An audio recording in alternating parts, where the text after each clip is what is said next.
Hello বন্ধুরা, কেমন আছেন সকলে? আশা করি সকলে ভালো আছেন। আজকে আবারও নিয়ে চলে আসলাম নতুন ভিডিও। আপনাদের প্যান কার্ডের সাথে আধার কার্ডের লিঙ্ক করা আছে তো?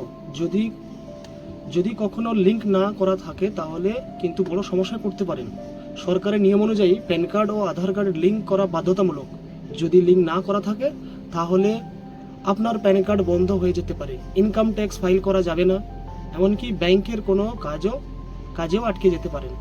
তাই আজকের এই ভিডিওটি আমি দেখাবো প্যান কার্ডের সাথে আধার কার্ডের লিঙ্ক আছে কিনা, কীভাবে চেক করবেন, যদি লিঙ্ক না থাকে তাহলে লিঙ্ক কীভাবে সহজে করবেন, আর লিঙ্ক না করলে কি কি বড় ক্ষতি হতে পারে।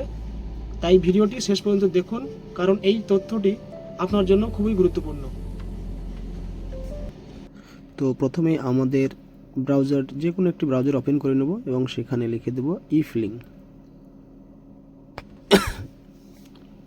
ইফলিঙ্ক লেখার পরে এখানে হোম ইনকাম ট্যাক্স ডিপার্টমেন্ট, এই প্রথম লিঙ্কটাতে ক্লিক করে এরকম একটি ইন্টারফেস আবার খুলে যাবে আপনাদের সামনে। খুলে যাওয়ার পরে একদম নিচের দিকে স্ক্রল ডাউন করে চলে যাবেন, এখানে দেখবেন লিঙ্ক আধার স্ট্যাটাস, এই জায়গাতে ক্লিক করে দেবেন। ক্লিক করে দেওয়ার পর এখানে আপনার প্যান কার্ডটি বসিয়ে দিবেন, ভালো মতো করে দেখে ঠিকঠাকভাবে ফিল করে দেবেন। নিচে আপনার আধার নাম্বারটি বসিয়ে দেবেন। যদি আপনার আধার লিঙ্ক হয়ে থাকে, আমি ভিডিওর আগের অংশে দেখিয়ে দিয়েছি কিভাবে step by step PAN card Aadhaar link করবেন।